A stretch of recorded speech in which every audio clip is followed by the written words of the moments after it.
South की फिल्में पहले तो डब होती थी, करेक्ट। लेकिन छोटे पैमाने पे होती थी। बाहुबली के बाद से लोगों को पता चलने लगा है कि जी हाँ। साउथ की फिल्में इस तरह डब होती हैं, अच्छी भी होती हैं हिंदी के अलावा। मैं वो सामने वाले का डायलॉग बोलता हूँ, आप अपना डायलॉग बोलिए ना, कुछ यार या ऐसे कुछ करता हूँ मैं आप। हीरोइन की मम्मी डब कर लिया है उन्होंने, तो वो हिंदी डब 500 करोड़ कमाती है। कोई ना कोई एक नाम होता है मेरे ख्याल से शुरुआत करने के लिए। हाँ बिल्कुल। फिर तो अपनी जो कलाकारी है उस पर निर्भर करता है, वो अपना जो पागलपन है उस पर हाँ। निर्भर करता है। ओहो तुमने काम लिया। जग्गू, तुझे क्या पता कि मुझ में ताकत कहाँ से आती है। अब हम आते हैं उस पॉइंट पे जिसका इंतजार है, जिसका हमें अच्छा। डिस था। All you talented people in the house, पहले तो मैं शुक्रगुजार हूँ आपका ढेरों किलो के हिसाब से। आप अपना प्यार जो मुझ पे बरसा रहे हैं, इस कार्यक्रम पे बरसा रहे हैं, इस वॉइस एक्टिंग की जुगलबंदी पे बरसा रहे हैं, वो क्या बताऊँ मैं कि ये धीरे धीरे छोटा सा पौधा होता है, उस पर पानी डालते हैं, बड़ा वृक्ष होता है, वो वाला मामला है। तो थैंक यू सो मच। तो आज का एक और माइंड ब्लोइंग एपिसोड आपके लिए लेकर आया हूँ। मेरे साथ वो कलाकार आए हैं जिन्होंने लगभग हम दोनों ने लगभग आसपास ही स्टार्ट किया था, साथ में स्टार्ट किया था, 90s, लेट 90s की बात कर रहा हूँ। तो ये वैसी अदाकार हैं जो साउथ की फिल्मों में हीरोइन की माँ का कैरेक्टर डब करें तो इमोशन से आंखें हो जाती हैं नम, और बाकी धमाकेदार कैरेक्टर करें तो उसको कहते हैं ऑसम। हमारे साथ है मौसम। सबीना मलिक जी, आपका स्वागत है वॉइस एक्टिंग की जुगलबंदी विद राजेश कवा पे। थैंक यू राजू जी, इतनी तारीफ के लिए बहुत बहुत शुक्रिया। और मुझे सच में यहाँ के बहुत अच्छा लग रहा है। आपके इससे पहले के जो एपिसोड्स थे मैंने देखे, और मैं सोच रही थी कि आप मुझे कब बुलाएंगे। हाँ हाँ हाँ हाँ, मैंने इनको ढेरों पैसे दिए थे ये बोलने के लिए कि एपिसोड देखे। हाँ हाँ, लेकिन थैंक यू सो मच, आप यहाँ आइए, आपने अपना कीमती वक्त निकाला। मौसम जी, थैंक यू हम प्यार से मौसम जी कहते हैं, है ना? जी। तो जैसे मैं राजेश हूँ, मुझे प्यार से राजू कह लेती हैं। तो मैं राजू जी कावा जी कहती हूँ इन्हें, ये 2 जी के हकदार हैं। दोनों तरफ जी है, लेकिन मैं जी टीवी में काम नहीं करता जी। तो फिर भी जी। तो मौसम जी, कैसी हैं आप? मैं ठीक हूँ, आप बताइए। बढ़िया, अद्भुत हूँ मैं, हमेशा की तरह फुल पावर हूँ। बिल्कुल। मौसम जी, लंबा सफर, कितने सालों का अद्भुत, मतलब लगभग अगर ऐसा अंदाजा लगाए तो देखिए, मेरे ख्याल से आपने अभी अभी कहा कि हमने साथ में ही शुरुआत की थी। हाँ, शायद मुझसे पहले 1-2 साल पहले हो सकती हैं आप, मुझे ऐसा लग रहा है। शायद थिएटर कर रही थी मैं, हाँ, लेकिन फिर डबिंग में तो मेरे ख्याल से हमने साथ में ही शुरुआत की, तो ओके। 20 साल तो हो ही चुके हैं तकरीबन। हाँ, तो है ना? उससे पहले, क्योंकि 99 के आसपास से मैंने आपको देखा है, आपका नाम सुना है। हाँ, 98 से मैंने हाँ। थिएटर करना शुरू किया था, करेक्ट। और थिएटर के बाद थोड़ा बहुत डबिंग शुरू किया। हाँ। लेकिन फिर रेगुलर डबिंग मैंने 2004 या तो 22 से, मतलब सॉरी 2002 से। 2 से। हाँ, करेक्ट। उसके पहले थिएटर और ये दोनों मैनेज करती थी। करेक्ट। फिर 2006 के बाद से थिएटर को अलविदा कहा, और पूरी तरह से डबिंग ही करने लगी। हाँ, यहाँ एक बात नोट की, थिएटर मतलब एक्टिंग, ड्रामा, अगेन जो बेस है, जो हमारा शो है वॉइस एक्टिंग, जी। वो बहुत ज़रूरी है। कई लोगों को लगता है कि ये हम लोग स्क्रिप्ट लेंगे, बोल डालेंगे तो हो जाएगा, कि माइक ख़रीदा, ये कर लिया तो हो जाएगा, लेकिन ऐसा नहीं। इसका बेस जो है वॉइस एक्टिंग बहुत मायने रखता है। तो इसी चीज़ को हम लोग ध्यान में रखते हुए हमेशा आगे बढ़ते हैं। जी। तो स्टार्टिंग, उसके पहले एक्टिंग, थिएटर 98। में पद्मा जी हमारी गुजराती थिएटर की बहुत हाँ। नामचीन एक्ट्रेस हैं। हाँ, पद्मा आप रानी। भी जानते हैं पद्मा रानी। तो उनके साथ प्ले किया था, और उसके बाद फिर ये कुछ और ड्रामा, काफ़ी अच्छे दिग्गज कलाकारों के साथ काम करने का मौका मिला। सरिता जोशी जी हैं, सिद्धार्थ रांदेरिया जी हैं, टिकू तलसानिया जी हैं, काफ़ी लोग, धर्मेश व्यास जी हैं। वाह वाह। और हम एक प्ले में थे, धर्मेश जी डायरेक्ट कर रहे थे, और सुरभि जी थी उसमें। धर्मेश व्यास डायरेक्ट कर हाँ रहे थे। जी। सुरभि जी, सुरभि- सुरभि झवेरी। हाँ, सुरभि यहाँ पे सॉरी झवेरी। रोकना चाहूँगा, सुरभि झवेरी भी बहुत अच्छी वॉइस एक्ट्रेस हैं, वो Yes. काफ़ी शोज़ में आपको सुनाई देती हैं। हाँ जी। तो बस बातों बातों में उनसे बात हुई, और उन्होंने कहा कि डबिंग ट्राई करो, और वो एक दिन अपने साथ कमर्शियल में ले गई थी। मनोहर नाइक जी का एक कमर्शियल था। हाँ। तो एक लाइन बोलनी थी मुझे, और बस वहाँ से फिर शुरुआत हुई। तो मैं उनका तहे दिल से शुक्रिया करती हूँ आज भी। वाह, क्या बात है, क्या जी। बात है। कोई ना कोई एक नाम होता है मेरे ख्याल से शुरुआत करने के लिए। हाँ, बिल्कुल। फिर तो अपनी जो कलाकारी है उस पे निर्भर करता है, वो अपना जो पागलपन है उस पर निर्भर हाँ, करता और आपको कितना अपना काम पसंद है या आप किस हद तक उस काम को आगे ले जाना चाहते हो, वो आपकी पसंद है। है। अभी मैं आता हूँ जिसके लिए इंतजार कर रही है हाँ पब्लिक। जी, हाँ जी। हाँ, साउथ की फिल्में जिनका मतलब जिन फिल्मों का अहम हिस्सा रही आप, ठीक है, जी। तो मतलब कोई ऐसी फिल्म है जिसमें अगर हीरोइन की मम्मी डब कर लिया इन्होंने तो वो हिंदी डब 500 करोड़ कमाती है, तो मतलब प्रोड्यूसर ढूंढते हैं कि अरे हीरो की मम्मी तो यही करेंगी। ये कैसे ये सिलसिला शुरू हुआ? बाहुबली से या इसके पहले भी काफी मम्मी की है आपने? नहीं, नहीं राजू जी, एक्चुअली मम्मी वाला सिलसिला तो बाहुबली से शुरू हुआ। मम्मी से, हाँ। उसके पहले हजारों करोड़ जो कमाए हीरोइन के तौर पे कमाए। आपकी जो साउथ की हीरोइन जो पॉपुलर हैं, कुछ नाम दीजिए। जैसे मैं एक दो कुछ जानता हूँ, शायद गलत हो सकता है मेरा। अनुष्का शेट्टी बिल्कुल। कई सारी फिल्में की हैं, हाँ, बहुत है सारी ना? फिल्में की उनके लिए हाँ, मैंने। हाँ, जैसे हम लोग चेन्नई गए थे, हमने साथ में की थी, वो मुझे याद है, सिंघम वाली, है ना? हाँ, राइट, उसमें भी राइट, आप थे, राइट, राइट। उसमें मैंने संतानम किया था। हाँ, तो हाँ। वैसे ऐसे कई सारी फिल्में अनुष्का शेट्टी और प्रिया मनी, प्रिया मनी। उनके लिए मैंने बहुत सारी पुरानी उनकी फिल्में डब की हैं, बहुत ज़्यादा। उसके बाद नयनतारा, हाँ, हाँ, हाँ, उनके लिए भी काफ़ी फिल्में डब की हैं। श्रेया शरण, हाँ, उनके लिए भी काफ़ी किया। उसके अलावा भी जो उनसे पहले की एक्ट्रेसेस थी, मतलब उनके दौर के पहले जो थी, जैसे कि राम्या जब हीरोइन हाँ, तब राम्या जब हीरोइन करती थी, माधवी, हम्म, गौतमी, हम्म, इन सब के लिए भी मैंने काफ़ी सारी फिल्में डब की हैं। क्या बात साउथ के लिए जयाप्रदा, श्रीदेवी, मतलब जो उनकी साउथ की फिल्में होती है। थी, हाँ, हाँ, हाँ, उनके लिए भी काफ़ी कुछ किया है। वाह वाह। तो अगर बाहुबली पे है हम लोग, तो उसकी कास्टिंग या ऑडिशन को लेकर कुछ कुछ किस्सा हो या ऐसा कुछ हो तो बताइए, पब्लिक को सुनने में मज़ा आता है। हाँ, दरअसल देखिए राजू जी, बाहुबली से पहले बहुत सालों से साउथ की फिल्में डब हो रही हैं। हाँ, ऐसा नहीं है कि अभी बाहुबली के बाद से लोगों को पता चलने लगा है कि जी हाँ, साउथ की फिल्में इस तरह डब होती हैं, अच्छी भी हाँ, होती हैं हिंदी मतलब के अलावा। अपना काम काफ़ी लोगों तक पहुंचा बाहुबली से, बाहुबली से, या कह सकते हैं कि प्यार मिला उनका और हाँ, ज़्यादा, या कह सकते हैं कि इस क्राफ्ट के बारे में लोग जानने लगे। जानने लगे हैं। सिर्फ देखते थे लेकिन जानने की कोशिश इस फिल्म डबिंग से क्या शायद। चीज़ होती है, ये भी मेरे ख्याल से लोगों को थोड़ा ज़्यादा पता चलने लगा है। हाँ, तो साउथ की फिल्में पहले तो डब होती थी, करेक्ट, लेकिन छोटे पैमाने पे होती थी, करेक्ट। छोटे छोटे स्टूडियो में होती थी, लोग ज़्यादा ध्यान नहीं हाँ, देते टीवी थे। के लिए हुई टीवी या के शायद लिए, डीवीडी हाँ, शायद हुआ। डीवीडी ऐसे कुछ होती थी। तो तब तो हमने बहुत काम किया। बाहुबली के ऑडिशन हो रहे थे, तो अल्पना जी जो कोऑर्डिनेट कर रही थी, जी, उनका फ़ोन आया था कि एक ऑडिशन है, जैसे हमें कॉल आते हैं। हाँ, तो फ़ोन आया उनका, मैंने कहा ठीक है। तो ऑडिशन दिया था हमने, मैंने 2 कैरेक्टर के लिए दिया था। अनुष्का शेट्टी, क्योंकि मैं, जैसा आपने कहा, उनके लिए उनके लिए करती काफ़ी थी। करती थी, उससे हाँ। पहले रुद्रमा देवी, अरुंधति, सिंघम, ये उनके लिए की थी फिल्में। तो उन्होंने कहा आप राम्या का भी दे दो ऑडिशन।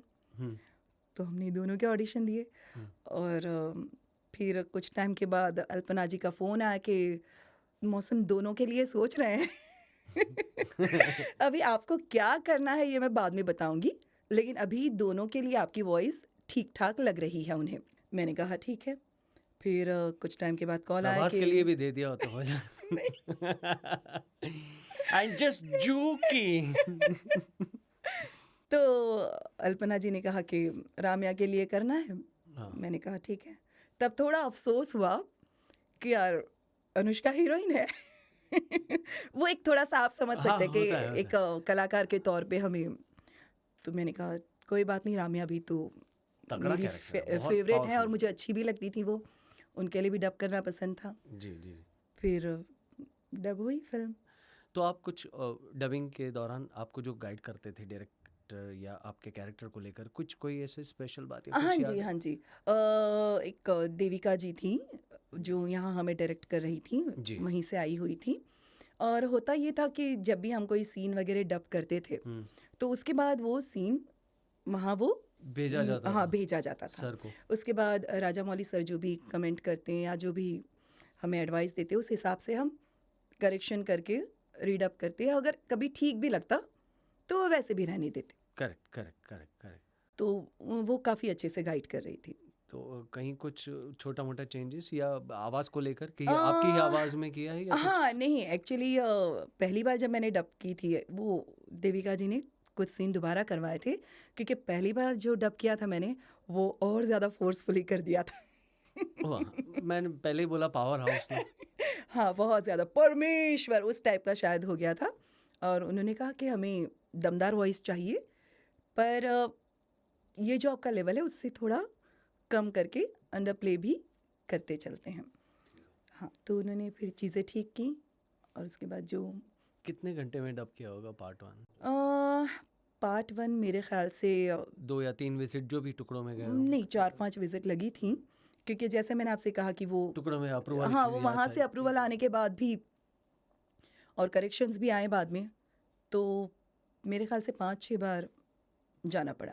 एम्पायर स्टूडियो में डब हुई थी। 15-20 घंटे तो हाँ, देखिए यहाँ पे आपको अंदाज़ा में मिल गया देखा कि कलाकारों को डब करते वक्त लगता है कई बार क्योंकि बड़ी फिल्म बड़ी चीज़ है और यही फिल्म अगर मैं बहुत ही कड़वा सच बोलूँ यही फिल्म कोई इसी तरह का किरदार कोई डीवीडी के लिए या टीवी के लिए कोई करवाए तो मेरे ख्याल से यही शायद 2.5-3 घंटे में भी 2 हो सकता घंटे है 2 हाँ। घंटे है ना तो ये कैनवास मायने रखता है कि कितनी हाँ, बड़ी है। क्योंकि आप अगर देखें बाहुबली पार्ट 1 तो रामैया जी के ज़्यादा सीन नहीं हैं। हाँ। अगर आप गौर करेंगे तो हम्म, ज़्यादा सीन नहीं है उनके। लेकिन उनका जो रोल था उसका जो इम्पैक्ट है वो बड़ा ज़ोरदार था। तो 2 लाइन तो हम सुनना चाहेंगे। आह! देखिए बहुत बड़ी दिक्कत होती है जीवन में हम लोगों को डायलॉग्स याद नहीं रहते। बिल्कुल। तो आप बोले उसको पहले मैंने बोल दिया डायलॉग याद नहीं रहते तो अभी आपको कुछ तो याद करके या अ, उसी जोन में रह के वो जो एक लाइन है जो फेमस हुई थी, ये मेरा वचन है, मेरा वचन ही है शासन। इतना याद रहता है हमें। हाँ। और मैं वो सामने वाले का डायलॉग बोलता हूँ आप अपना डायलॉग बोलिए ना कुछ यार या कर ऐसे कुछ करता हूँ मैं आपका नहीं आएगा ना याद वैसा। हाँ, वैसे याद नहीं है। ठीक है तो आप लोग कमेंट कीजिएगा कि ये हमें फिर से मौसम जी चाहिए अगले एपिसोड में तब हम लोग मैं याद डायलॉग करके लिख कर आऊँगी। लाएंगे तब स्पेशल अपीयरेंस होगा उस कैरेक्टर का है ना। जी, बिल्कुल। लेकिन इसके अलावा बहुत सारे पॉपुलर कैरेक्टर साउथ की फिल्मों के तो हैं ही हुँ, इंग्लिश फिल्म इंग्लिश सीरीज ऐसी काफ़ी चीज़ें अलग अलग जी। लेकिन एनिमेशन में भी बहुत लोकप्रिय किरदार जैसे छोटा भीम का कालिया हम लोग सालों हाँ, से कर रहे हैं जी। तो कालिया की वॉइस आपकी हाँ, स्टार्टिंग से स्टार्टिंग से अभी कुछ सालों से मैं नहीं कर नहीं रही कर हूँ, रहे हैं आप कोई और लड़की कर रही है जो बहुत अच्छा कर रही है, हाँ शैली।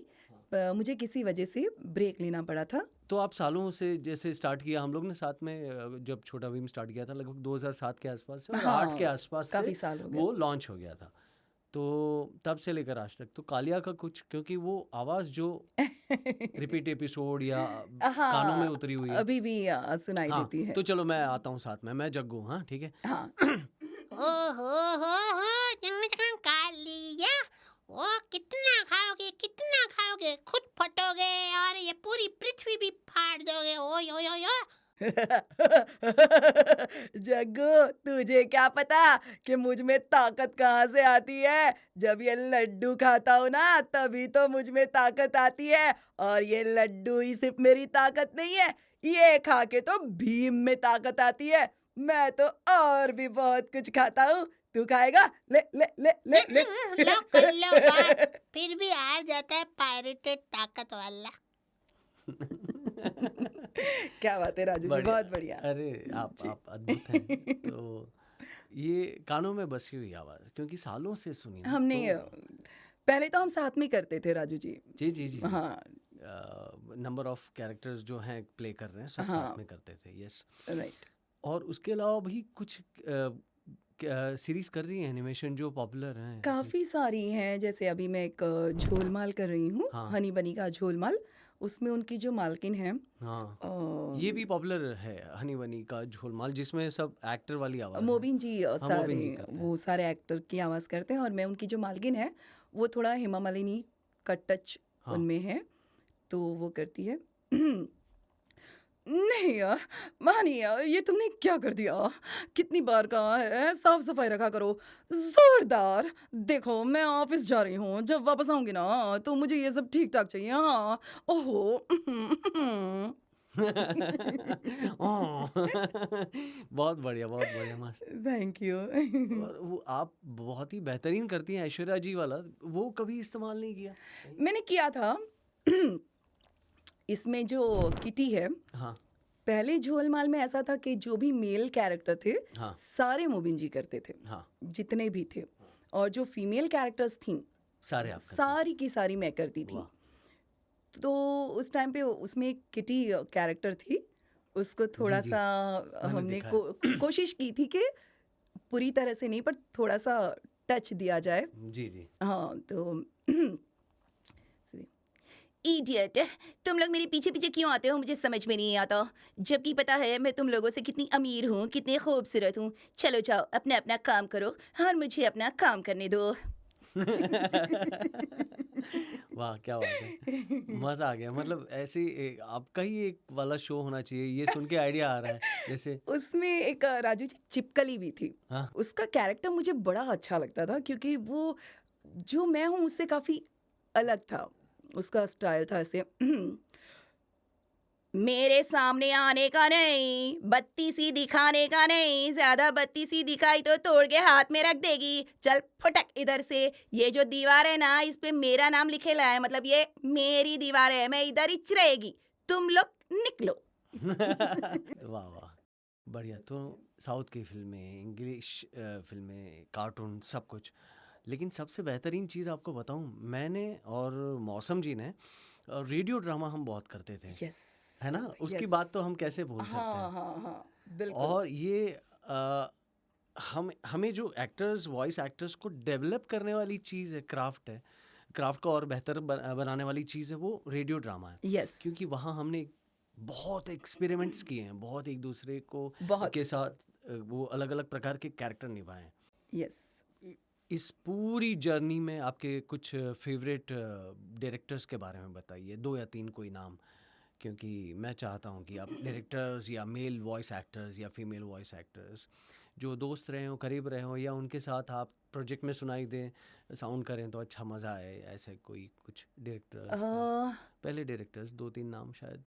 राजू जी, डायरेक्टर्स तो ऐसे हैं कि मतलब हम सभी हमारे हाँ, हाँ, सभी मित्र हैं। हाँ मतलब किसी एक दो का नाम लेना थोड़ा सा ऐसे हाँ, मुश्किल है, पर फिर भी जैसे फेवरेट में कि जैसे हाँ हमारे मित्र जैसे संकेत, शानू, सब ने नाम लिया, जैसे हाँ लीला जी को याद किया, मैंने फिर हाँ एली मैं एली मैम। मुझे मतलब अच्छा लगता है ये बताते हुए कि मुझे भी लीला जी के साथ उनके अंडर में काम करने का मौका मिला, उनके डायरेक्शन में, जी, सॉरी। जी, जी। थॉर जो फिल्म है, क्या बात। और मैं बहुत खुश थी क्योंकि आप समझ सकते हैं लीला जी के साथ हाँ, काम हाँ, हाँ। करना, मतलब वो हम बात कर रहे हैं लीला जी, लीला घोष, लीला घोष। जो स्वर्गीय लीला घोष, जो साउंड एंड विजन की है, पायनियर कह सकते हैं। तो बिल्कुल। माइंड ब्लोइंग रहा होगा ना? बहुत बहुत अच्छा रहा वो।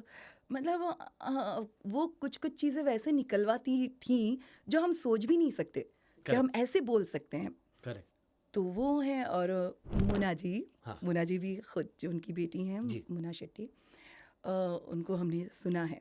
जी, आप जानते हैं जब भी कोई लड़की इस इंडस्ट्री में आती है, हाँ, चाहे वो कोई भी फीमेल हाँ, आर्टिस्ट हो, किसी भी एज ग्रुप की हो, तो वो चाहती है कि मैं हाँ, मोना की तरह डबिंग करूं या मोना जी की तरह बनूं, करेक्ट, जो भी है। करेक्ट, तो मैं भी उनको सुनती थी और अच्छा लगता था। और कभी मुझे बहुत ज़्यादा नहीं पर उनके भी डायरेक्शन में मुझे काम करने का मौका मिला है। Correct, correct.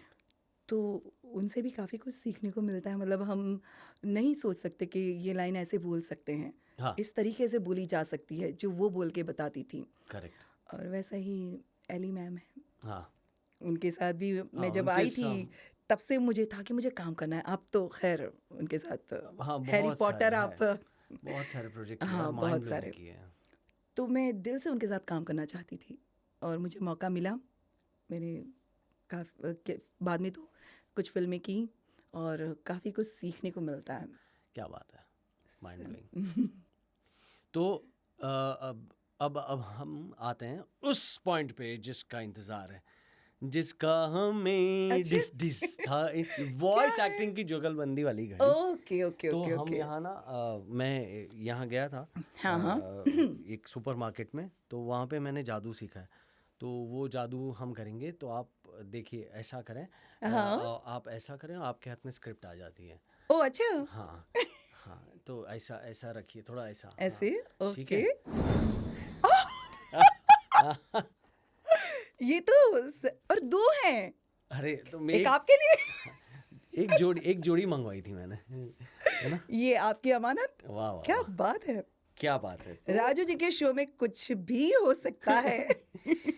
तो हाँ अंगीठी नाम है इस कहानी का। कहानी कहें या एक सीन कहें या एक वाकया कहें, घटना कहें, अगेन हमारे मित्र अनुराग पराशर ने लिखी है। तो एक बार वो अनुराग जी का ऐसे शुक्रिया। चिल्लम चिल्ली करके, तो थैंक यू अनुराग मेरे भाई, फुल पावर। तो देखिए इसमें कुछ कैरेक्टर्स हैं, तो 2 फीमेल कैरेक्टर मेरे ख्याल से जो मैंने देखे हैं, शिवानी और एक है श्रद्धा। श्रद्धा, वो आप प्ले करेंगी, हाँ जी और जो बाकी के हैं वो मैं करूँगा, और साथ ही नरेशन भी। ओके। तो कहीं अटके, फंबल हो, भूल चुक माफ, ठीक है। तो करते हैं जी। मौसम जी, हाँ स्टार्ट। जी। हाँ, तो स्टार्ट। कहानी है, नाम है अंगीठी। घर में सुबह सुबह सुशांत की आंख शिवानी के रोने की आवाज से खुलती है। सुशांत की नींद खुलती है, और वो भी हड़बड़ाकर। ये रोने की आवाज किसकी है? ये तो शिवानी की आवाज लगती है। बिस्तर पर भी नहीं है। शिवानी, शिवानी, शिवानी। इस दौरान शिवानी रोए जा रही है। अरे शिवानी, यहाँ हो तुम? क्यों रो रही हो? क्या हुआ? हेलो शिवानी, अरे क्या हुआ? किसी का कुछ फोन आया, किसी ने कुछ कहा, क्या हुआ? अरे शिवानी बताओ प्लीज, बात क्या है? बिना जाने मैं कैसे जान सकता हूँ? क्या हुआ? हाँ सुशांत, वो मेरा भाई हाँ राकेश, हाँ हाँ, राकेश का क्या हुआ? फोन बोन आया क्या? मुझे ऐसा लगता है कि राकेश क्या? राकेश मर गया। What? शट अप शिवानी, क्या बकवास कर रही हो तुम भी? अरे अपने भाई के बारे में कैसा कुछ भी बोल रही हो? क्या? मैं सच कह रही हूँ। क्या? मैंने सपने में राकेश की लाश देखी है। थैंक गॉड, सपने में। अरे शिवानी, तुमने तो डरा ही दिया था मुझे। अरे सपने भी सच होते हैं क्या? पगली, चलो डरो मत, चलो सब सही है, चलो चलो। और उस दौरान शिवानी के भाई राकेश की आवाज शिवानी को सुनाई देती है, जैसे वो कहीं दूर से बुला रहा हो। शिवानी, शिवानी। कौन कौन कौन है यहाँ? मैं हूं राकेश। राकेश? हाँ दीदी, मैं हूं राकेश। एक मिनट, ये मैं तुम्हारे घर में कैसे आ गई? मैं लेकर आया हूं तुमको शिवानी। तुम कब? जब तुम सो रही थी। पर मैं सोते सोते तुम्हारे घर कैसे आ गई? क्योंकि मैंने बुलाया तुम्हें। आवाज जैसे दूर से आ रही हो अब भी। राकेश, ये तुम्हारी आवाज को क्या हुआ? क्या हुआ? ऐसा लग रहा है जैसे दूर से आ रही है। क्योंकि मैं तुमसे दूर चला गया हूं दीदी। दूर चले गए हो? ये कैसे हो सकता है? तुम मेरे सामने खड़े हो, फिर दूर कैसे? मेरा यकीन करो दीदी, मैं अब इस दुनिया में नहीं हूं, क्योंकि मैं मर चुका हूं दीदी। राकेश! और इसी चीख के साथ राकेश गायब हो जाता है। नहीं! शिवानी, शिवानी, क्या हुआ? और इसी चीख के साथ फिर से दोनों की नींद खुल जाती है। क्या हुआ? तुम यहाँ? क्या क्या हुआ? अरे अपने ही घर में हूं मैं। तुम कहाँ थी? और ये क्या है, इतना पसीना? सुशांत, हाँ? मैं राकेश के घर पर थी। क्या? उसने कहा कि वो मर गया है। अरे शिवानी, क्या हो रहा है ये तुम्हें? तुम देखो शिवानी, मेरे सामने देखो, तुम यहीं हो, तुम सो रही थी, तुमने सपना देखा, ठीक है? नहीं, अरे सुबह उससे कॉल पे बात कर लेना शिवानी। मेरा यकीन करो सुशांत, राकेश को किसी ने मार डाला है। क्या? हाँ। देखो, लिसन टू मी शिवानी, सो जाओ बेबी, सपनों पे यकीन मत करो। हाँ, सुनो।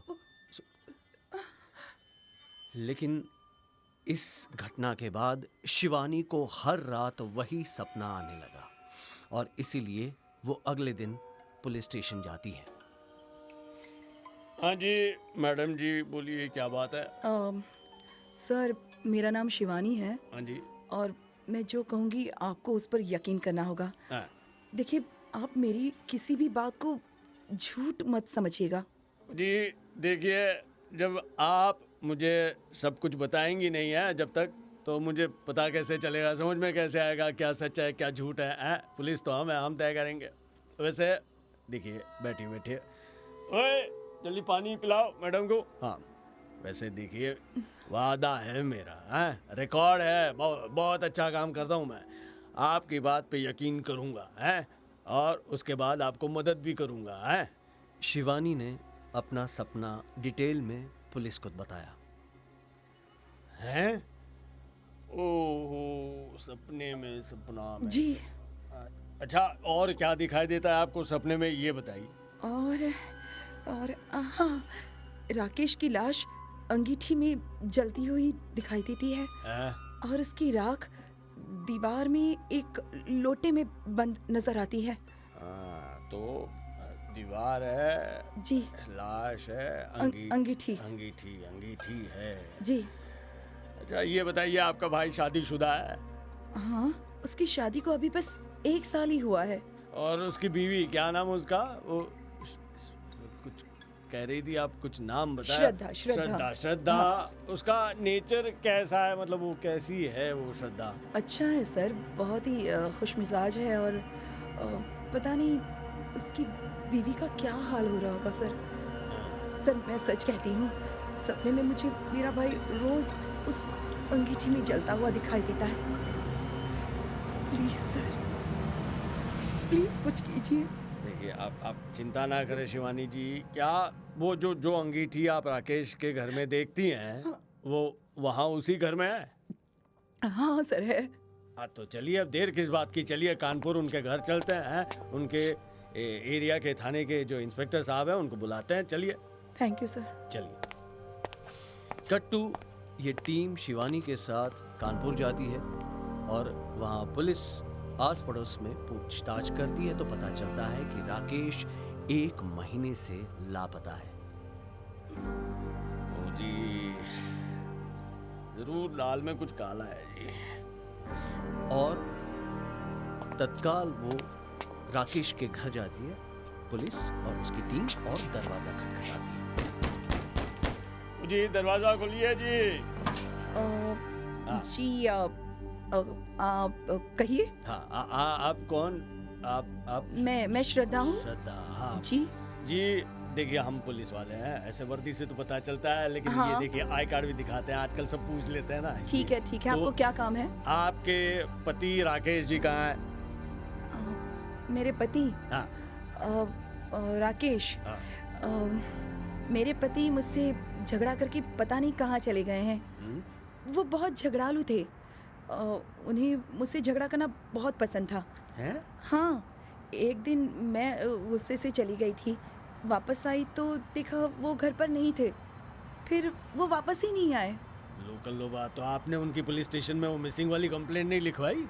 वो तो नहीं लिखवाई। ये चीख थी। शिवानी ने जोरदार थप्पड़ मारा श्रद्धा को, तो ये श्रद्धा की चीख थी। आगे कंटिन्यू। शिवानी। श्रद्धा, सच सच बताओ, मेरा भाई राकेश कहाँ है? किसी का पति 1 महीने से गायब हो और वो पुलिस स्टेशन में कंप्लेन भी ना करे? ऐसा कैसे हो सकता है?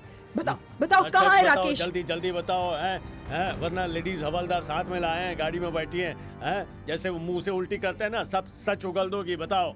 मेरा यकीन कीजिए सर, वो वापस ही नहीं आया। पहले भी झगड़ा करके भाग जाता था और 20-22 दिन में वापस आ जाता था। इसीलिए मुझे लगा कि अपने आप आ जाएगा। समझ रहा हूँ। ऐसे नहीं मानोगी।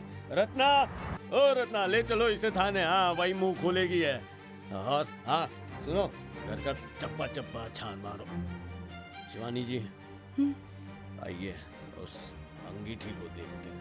हाँ, सर, हाँ, सर, यही अंगीठी मुझे हर रोज सपने में दिखाई देती है, और राकेश की लाश भी। और हाँ सर, और ये दीवार भी सर। हाँ। सीताराम, ये दीवार तोड़ो जल्दी। और पुलिस की टीम दीवार तोड़ती है, और दीवार तोड़ने पर पीछे से एक लाश दिखती है और कुछ हड्डियां भी दिखाई देती हैं। राकेश! देखिए शिवानी मैडम जी, शिवानी जी, संभालिए संभालिए। सीताराम, जल्दी से ये फॉरेंसिक लैब में भेजो। हैं, पता करो किसकी लाश है। राकेश की प्रोफाइल से मैच कराओ जल्दी से। हाँ। कट्टू सीधा पुलिस स्टेशन में। श्रद्धा अपना बयान देती है। सर, राकेश जैसा दिखाई देता था वो वैसा बिल्कुल भी नहीं था। हम दोनों एक दूसरे से बहुत प्यार करते थे। फिर हमारी शादी हो गई और हम खुशी खुशी रहने लगे। पर उसका असली चेहरा बहुत दिनों के बाद मुझे पता चला। एक दिन मैंने उसे किसी और लड़की के साथ देख लिया था और उसने बताया कि उसके साथ कुछ चक्कर चल रहा है। मैंने तो यहाँ तक कहा कि मुझे तलाक दे दो, पर वो नहीं माना और इसी बात से हमारा रोज झगड़ा होता था। तलाक हो जाता तो सर मैं अपने बॉयफ्रेंड के साथ चली जाती, उससे शादी कर लेती। एक दिन हमारा झगड़ा हुआ और वो इतना बढ़ गया कि मैंने गुस्से में आकर उसके सर पर लोहे का गमला दे मारा और वो वहीं पर मर गया सर। मुझे उस वक्त कुछ समझ में नहीं आ रहा था, इसलिए मैंने उसकी डेड बॉडी को इसी अंगीठी में जलाकर मार डाला था जो हमारे घर में थी, और उसकी राख को कलश में छुपाकर दीवार में चुनवा दिया था और अफवाह फैला दी थी कि वो मुझे छोड़कर चला गया। तो अब तो केस बनता है और राकेश कोठारी की हत्या में मैं आपको गिरफ्तार करता हूँ सर। और यहाँ पर वो केस जाता है अदालत में और जज उम्र कैद की सजा सुनाते हैं श्रद्धा को। और कट्टू अगली रात शिवानी के घर। दीदी, दीदी, कौन? शिवानी दीदी, मैं राकेश।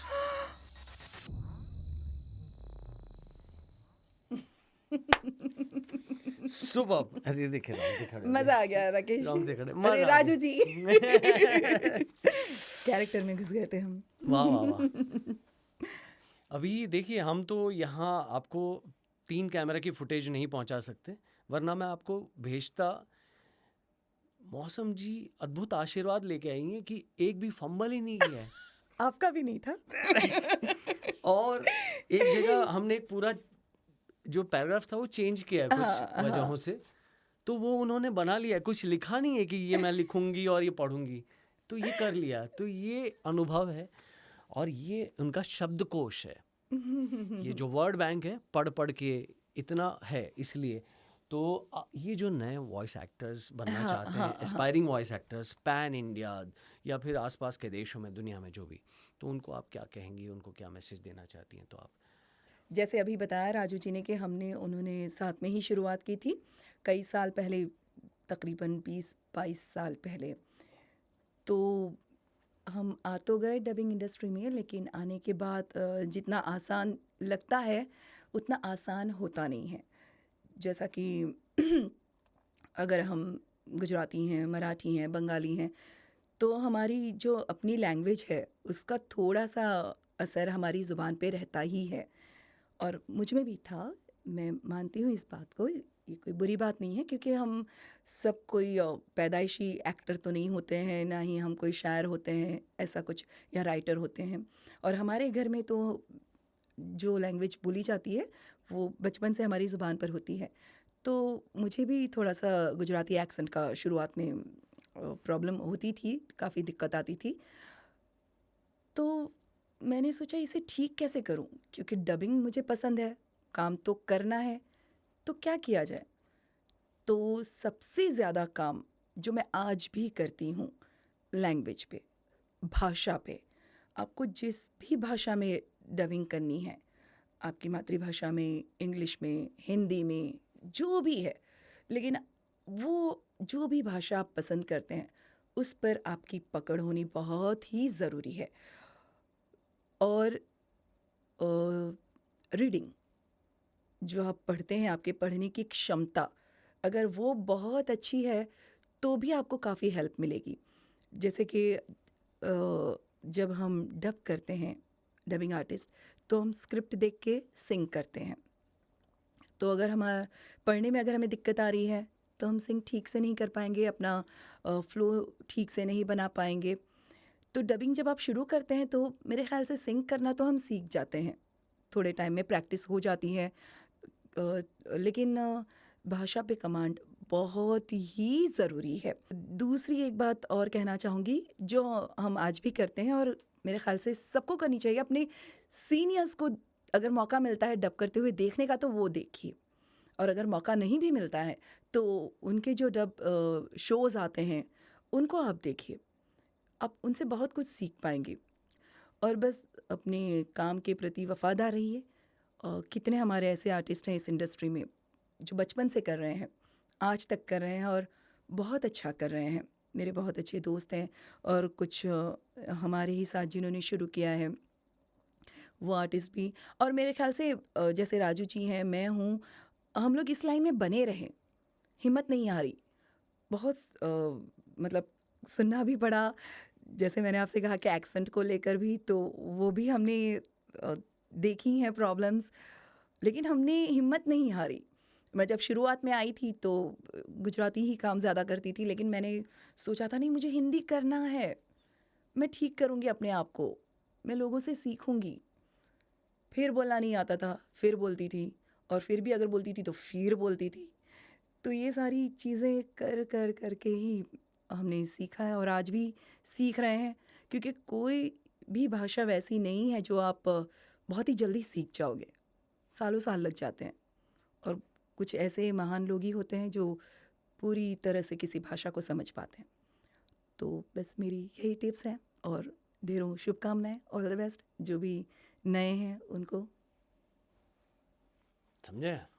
3 बार ऐसे रिवाइंड करके सुनिएगा तब समझ में आएगा, क्योंकि बहुत डिटेल में है। तो full power. Thank you so much. Thank you मौसम राजू जी, जी, सवीना जी, मलिक जी, बहुत मज़ा आया।